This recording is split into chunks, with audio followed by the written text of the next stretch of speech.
সুপ্রভাত দর্শক বন্ধু, আজকে আমরা একটা নতুন ড্রেস তৈরি করে দেখাচ্ছি, যেটি আদৌ আমরা করিনি, একটি রেন প্রুফ।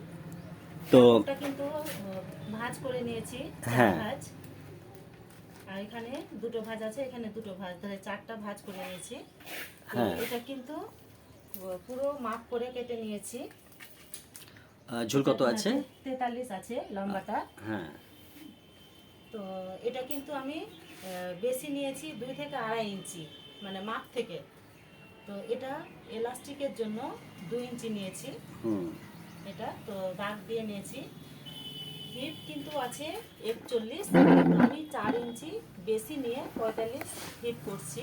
হ্যাঁ, তাহলে 45-এর অর্ধেক হচ্ছে 22.5, আর 22.5-এ অর্ধেক হচ্ছে 11.5। 11.5। হুম, 11.5 আরও আমি 2 ইঞ্চি বেশি নিচ্ছি, 13.5 হচ্ছে 2 ইঞ্চি বেশি নিয়ে। তো ওইভাবে নিয়ে কিন্তু হাইটা ছোট হয়ে যায়, তো আমি মানে 17 নিয়ে নিচ্ছি। তারপরে এটা তো মানে কাপড় না, এটা প্লাস্টিক, ওই জন্য কিন্তু আরও আমি বেশি নিয়ে নিচ্ছি। তো আপনাদের ইচ্ছা মতো এটা আপনারা নেবেন। এটা একটা তিরপলিন এটা। হ্যাঁ, এবার কাপড় তো না, বা গেঞ্জি কাপড় তো না যে এটা বাড়বে, ওই জন্য আমি কিন্তু 17 নিয়ে নিচ্ছি হাইটা। আর এলাস্টিকের জন্য 2 নিতে হবে, 17 আছে। আর হিপ কিন্তু আমি বলেছি 41। এই কাপড়টা দেখো যদি ভাঁজ হয়, সঠিকভাবে ভাঁজ হ্যাঁ, করবে। ভাঁজ ঠিক আছে। তাহলে 22-এ 4 ভাগের 1 ভাগ হচ্ছে 11.5। তো আমি 11.5-তে না, দাগ দিয়ে নিচ্ছি। 22-এ 4 ভাগের 1 ভাগ হবে কেন? হ্যাঁ, 45-এ, হ্যাঁ সরি।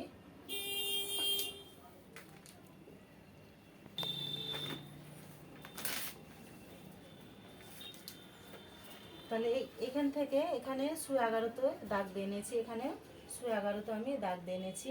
এরপরে স্কেল বসে আমি দাগ টেনে নিব।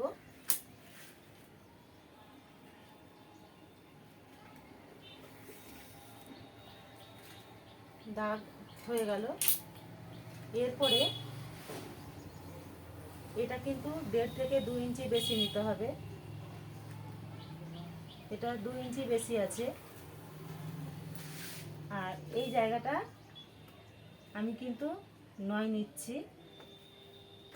তাহলে 1 ভাঁজে 18 হচ্ছে। আর এটা ভাঁজ করা আছে 4 ভাঁজ, তো এটা আমি 9 নিলাম।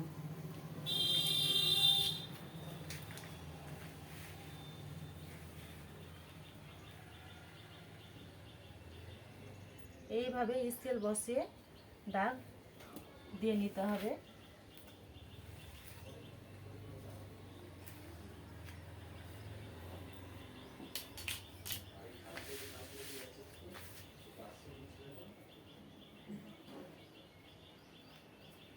এইভাবে গোল করে রাউন্ড করে নিতে হবে। তাহলে রাউন্ড হয়ে গেল। এরপরে দাগ দাগ কেটে নিব। তো আমি আরও একবার বলে নিচ্ছি, হিপ যতটা হবে 4 থেকে বা 6 ইঞ্চি বেশি নিতে হবে। ঠিক আছে, তো এটা আমি কিন্তু কাপড় না বলে এটা হাই কিন্তু আমি একবারে 17 নামিয়ে নিয়েছি এটা। তো এইভাবে আমি দাগ দিয়ে, দাগ তো হয়ে গেছে, তো দাগ দাগ এবার আমি কেটে নিব।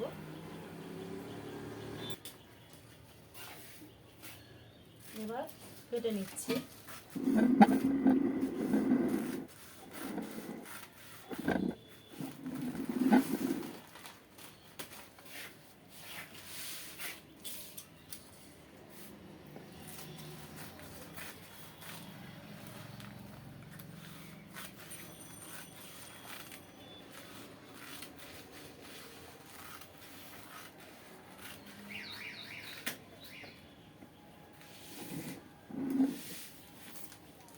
আমি একবার খুলে দেখিয়ে দিচ্ছি।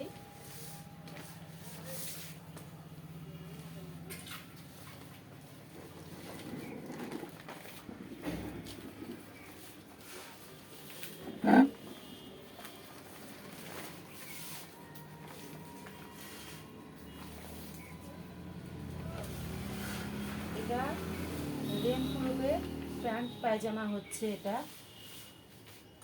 এটা এভাবে আসবে তাই তো? এটা হ্যাঁ এইভাবে আসবে।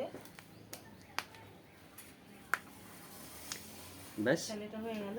এভাবে সেলাই করে তারপরে দেখাচ্ছি আবার পরে একটা ভিডিও।